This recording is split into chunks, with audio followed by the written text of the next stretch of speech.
At magluluto ako, ang lulutuin ko ngayon para maiba naman, ang putahing menudo.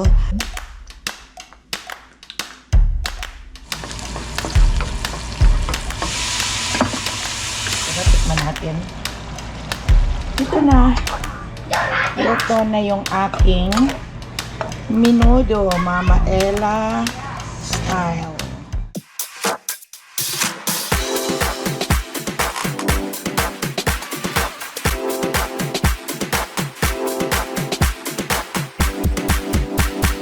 Subscribe na!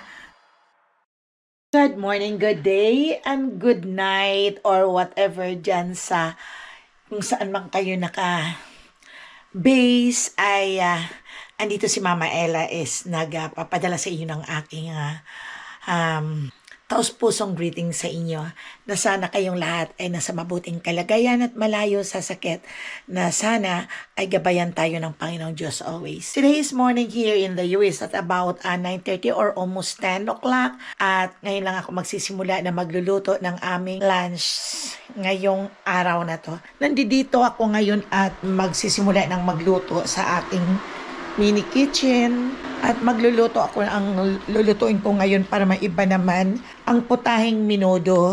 At ito ay aking nahiwa na din ang aking pork belly at saka yung pork na yung walang taba. Hinalo ko yung may taba at saka walang taba. Ayun, at ako ay maghihiwa nitong aking sibuyas. Pero alam niyo, my friends and friendship, konti lang ang aking bawang, pero okay lang, basta importante magbango siya. Nag-almusal na din ako at nasa school si Zoe, pero early si Zoe uuwi ngayon dahil ito ang last day ng school nila sa St. Catherine at vacation na nila. 2 months vacation na ngayon, summer vacation. Kaya ngayon, dadalhin din dito si Cass. Magluluto ako ngayon ng menudo. Maiba naman ang aking mailuto. At nasasawa na din ako sa mga ibang niluluto. At ito ay hihiwain ko na yung sibuyas para makapag-isa na ako. At i-ready ko na din ang mga ingredients like carrots at saka potato. O diba, my friends and friendship, enjoy lang natin ang buhay, diba? Magluto at magbibisi-bisihan sa kung anong-anong mga gagawin para iwas sa stress. Okay, so habang ako ay nagre-ready, muna itong camera at mamaya ko na sa inyo ipapakita ang aking mga gagawin. Okay? Tapos ko na maihiwa itong aking pork menudo ang aking gagawin.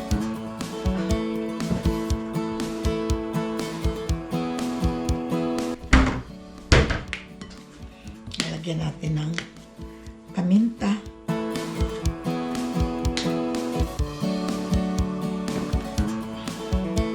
Lagyan natin ng garlic.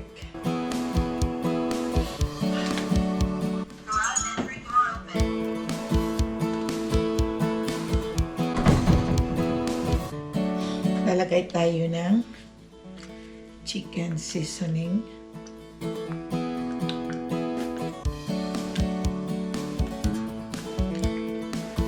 Tayo ng oyster sauce.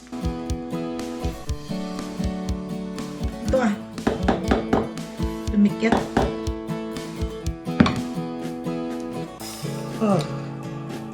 Open ko na. Lumikit.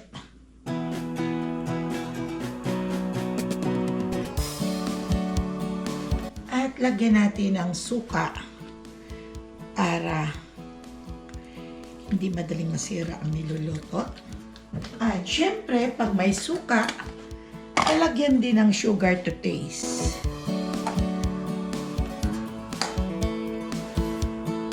At ito ay aking halo-haloin ng aking kamay.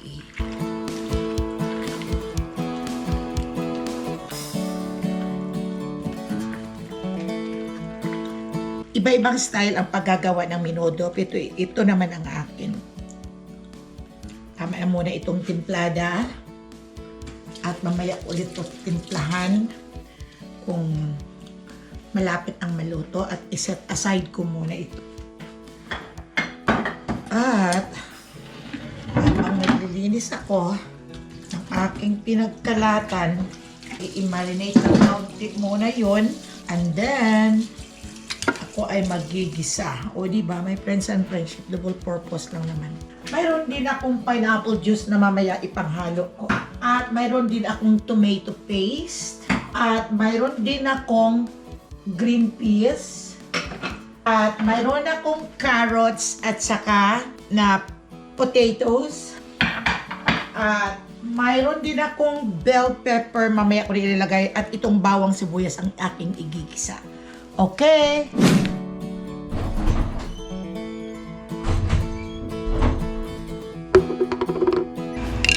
Maglalagay na tayo ng oil.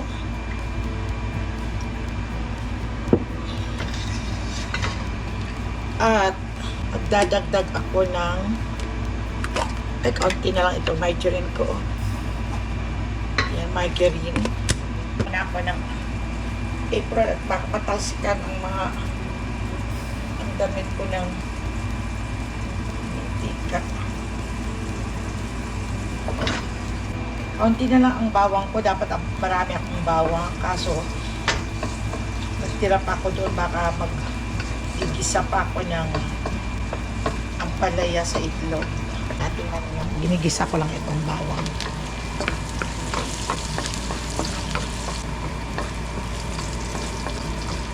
Ihalo ko na itong sibuyas.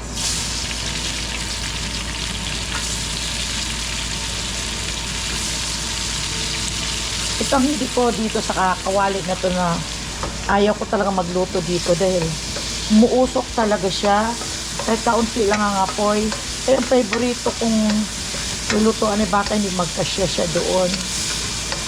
Kaya dito ako sa malaki-laki sa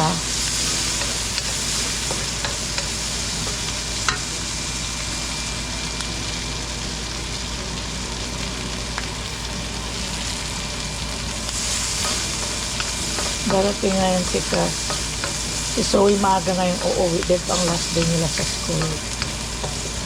Napid siya ng daddy niya kanina, hinantay na lang. Mabango ng bawang at sibuyas. Ihahalo ko na itong aking nilarinate.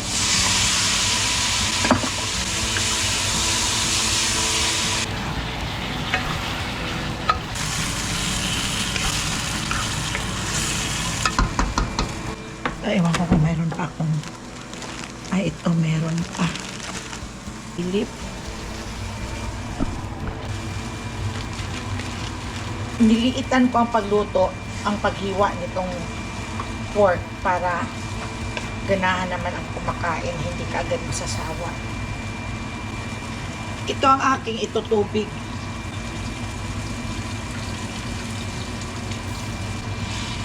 At aking paigaan. Tinatansya ko lang ang lasa, my friends and friendship. Pag matapos kasi ako dito na maghiwa sa kusina, ay nagliligpit ako.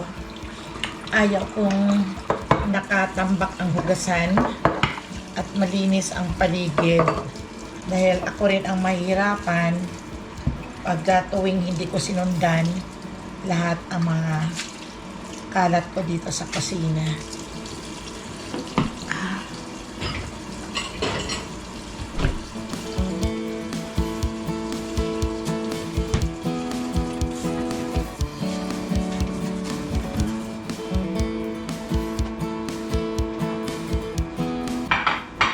Ready ko na malapit dito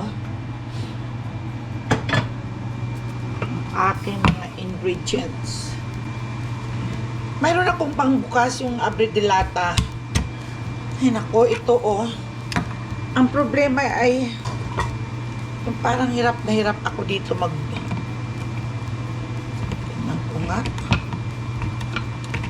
o ayaw.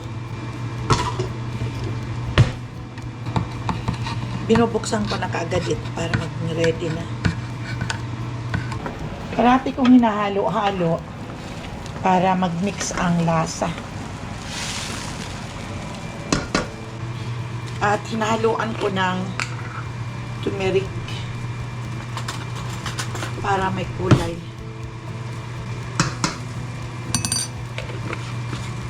Healthy naman ang turmeric. Yan. At magkakakulay din ito mamaya dito sa tomato paste.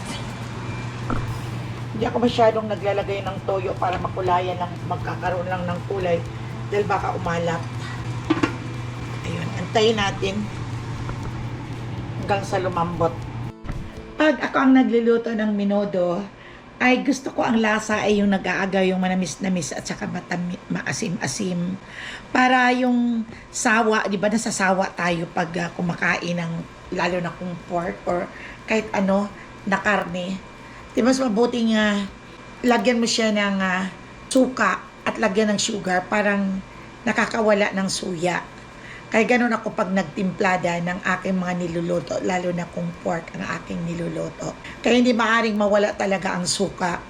Nilalagyan ko talaga ng suka. At para hindi naman brutal na maasim sa potahe ang suka, ay hinaluan ko ng sugar para sila kasi magkatugma silang dalawa pag sinama ang suka at sugar. Ang lasa noon ay maasim-asim na konti na may tamis, talagang masarap. Yung nafe-feel mo talaga ang aroma ng iyong putahe na niluluto. Natututo din ako lahat na sa pagluluto dahil kay Papa Dudes noon. Tinuguan, menudo, apritada, mechado, at yun yung chop suey, yung beef steak, lahat, kahit ano naluluto ko na lahat. At ako na lahat ang gumagawa pang may okasyon. Lalo na ito, I think, graduation ni Mikel by June, before the end of the month, ay magsalo-salo din kaming pamilya dito sa bahay at magluluto na ako. Yun lang ang ayaw ng mga bata na nagluluto ako at mapapagod lang daw ako. Pero I love to cook. Ganun talaga ang gusto ko. Magluluto lang ako ng siguro mga iilan lang.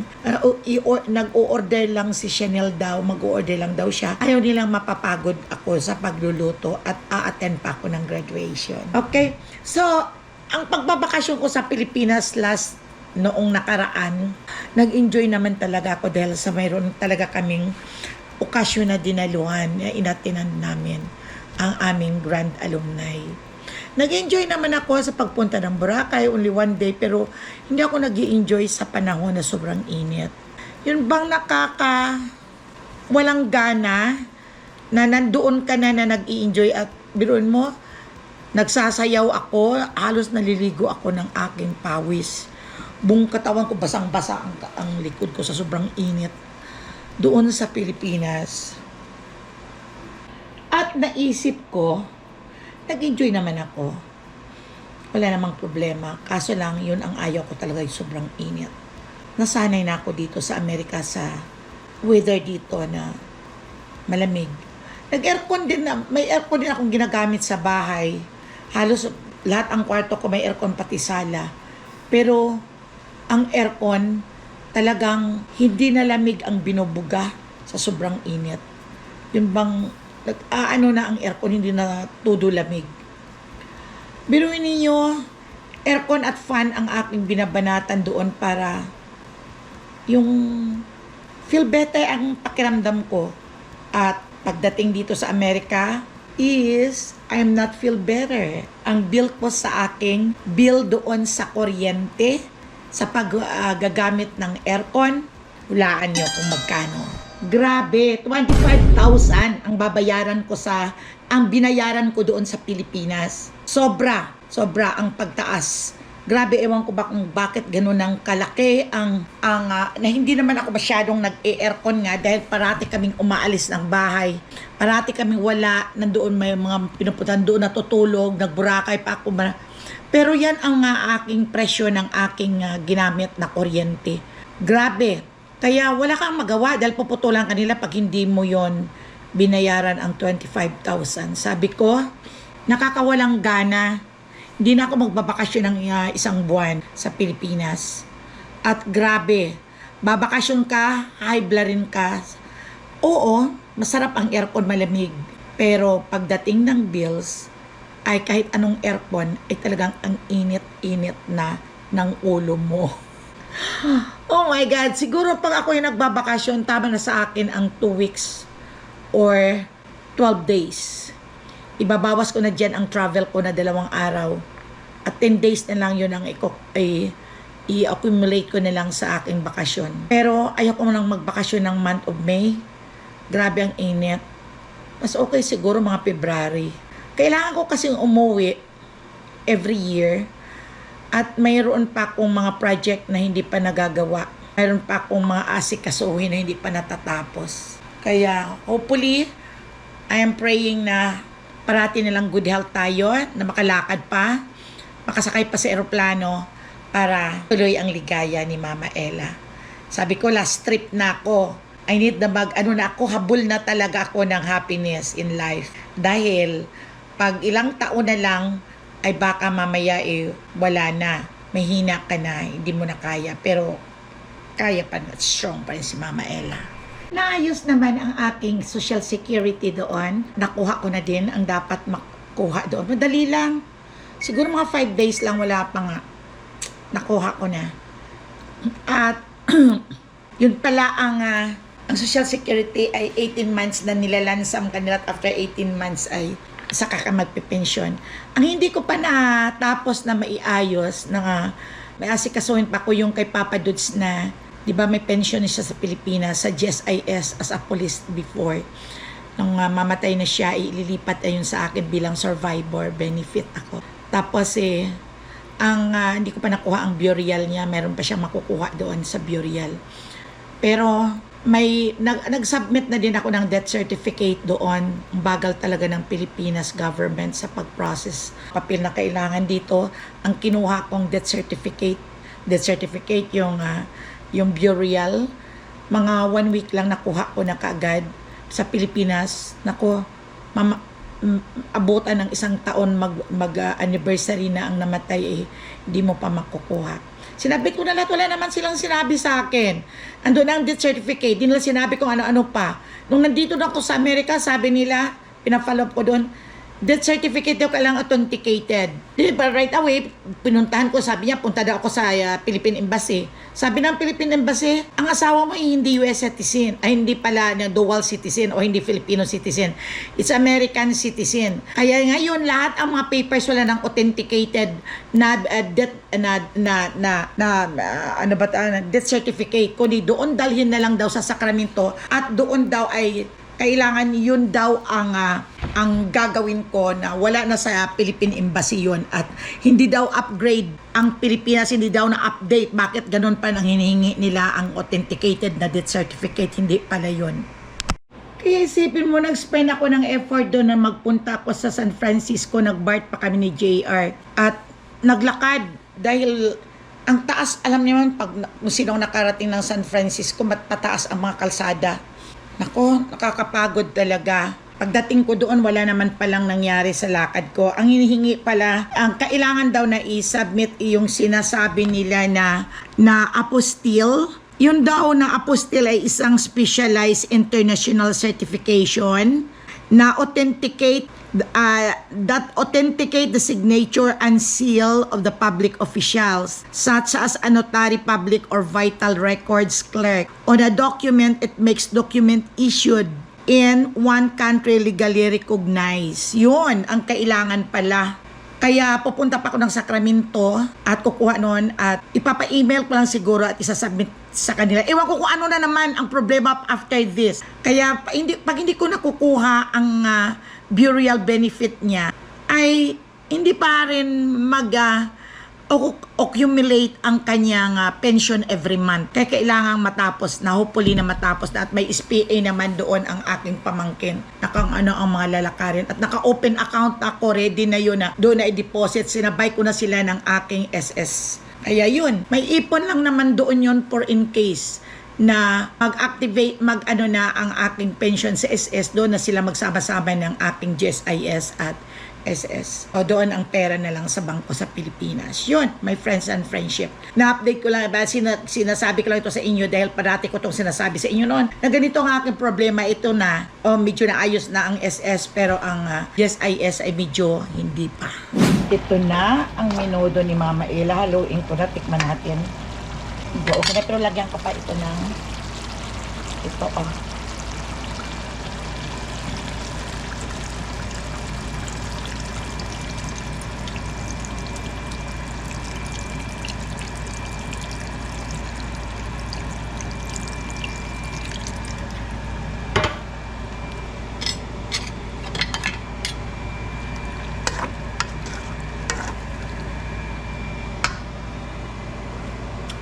Masarap. Ihalo ko na itong carrots at saka itong patatas para maglambot. At malambot na din itong pork. Maliliit lang kasi ang aking hihiwa.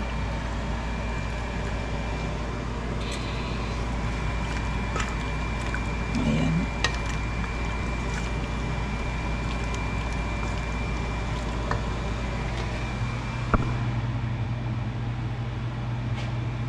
At ihalo ko na itong tomato paste.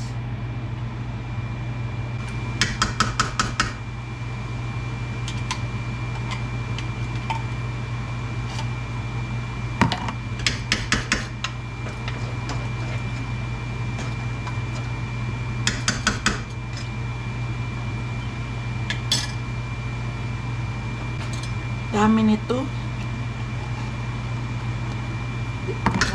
Ubusin.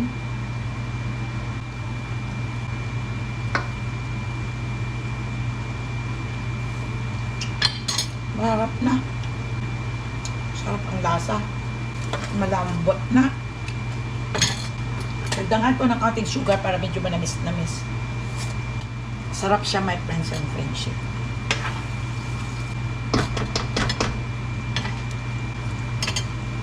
Hindi pa malambot ang potato.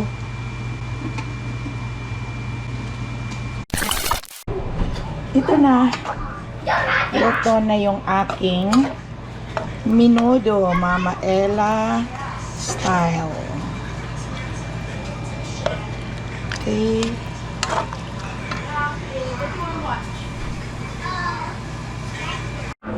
Say hi to my vlog. Hi, Mama. Hi, Mama Ella Bulano. Hi, Mama Hambano. Subscribe. Bye. Okay, and hello, Hello. my friends and friendship. Bye, Jeffy. Okay, this is Cass. Dito siya sa akin ngayon. At nakapagluto na din ako at mamaya pakakain. Oh, what's that? I can't good. Oh, you're not good. It's not good. You want water? Sabi niya hindi daw. You're eating that? What's the flavor? Strawberry? Not blackberry. I say blueberry. Blueberry. Okay, loko talaga ito. Why blueberry? Yeah. Okay. How do you taste, Je? Lamig. Sarap. Sarap daw sa kimchi. Dito kami sa labas ni Cass.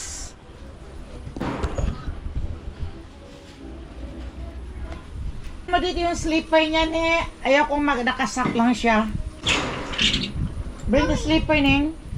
Where? Oh, Cass, I don't know there. Pasok si Sowil. Ito, ngayong araw ang last day niya. No, don't touch there. Masarap dito magtambay sa labas.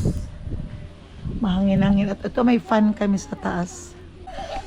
Kahapon ay pinangtalian ko yung mga sili ko para hindi maigalaw ng hangin. Yung mga bungo na naman at bulaklak. Ayaw kang kamot lay down, ha? Kumakain ako ng aking luto na menudo. Sarap sa kanin, my friends and friendship. Tara, kain na tayo. Harap ang lasa.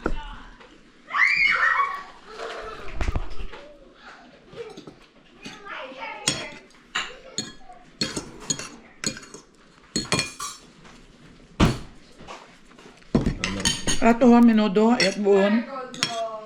Hindi, gabukat eh. Sabit na ba? Yeah.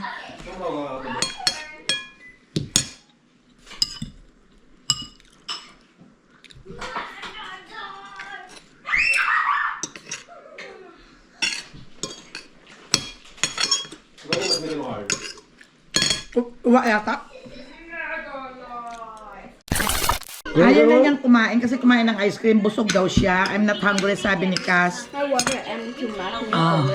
Here. And then, ito, Ice. nakain niya is yung... Itong onion ring. Ano bang lasa nito? Ba't?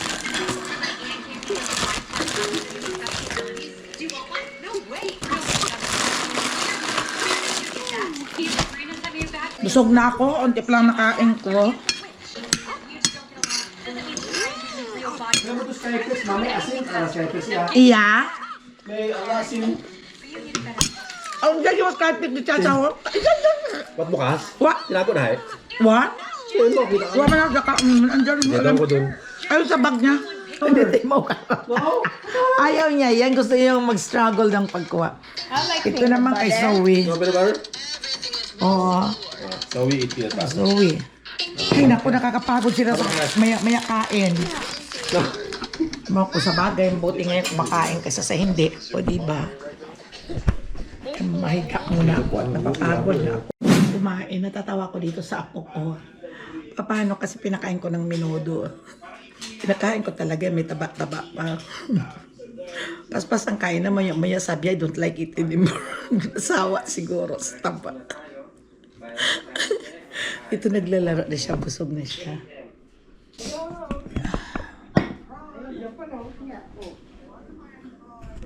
Di ba, ang dami nilang ano? Ilang minutes? 5 minutes drive? Mula sa bahay nila?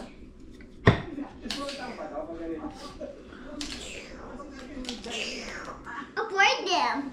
Avoid face. Naglalaro lang siya. Ayan mo. Put what? Pag nagugutom na yung humingi Put ng candle on it. bathroom, marunong na. Put old candle. Ha? Put old candle. Yeah, it's already, the candle is already nag-usap ko kasi si Cheryl. Eh siguro natatain na siya. Eh pumunta ka siya sa banyo. Marunong naman pala. Hinubad niya, wala na kasi siyang diaper.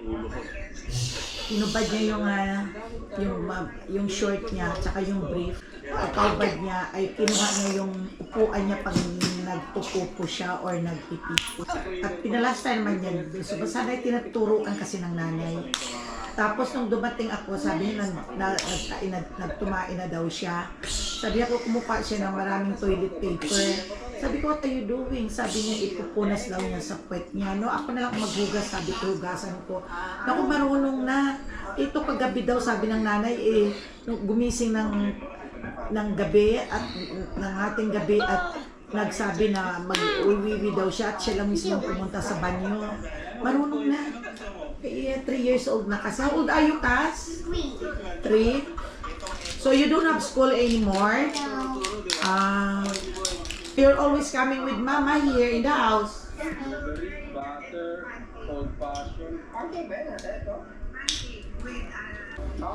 I fall down water.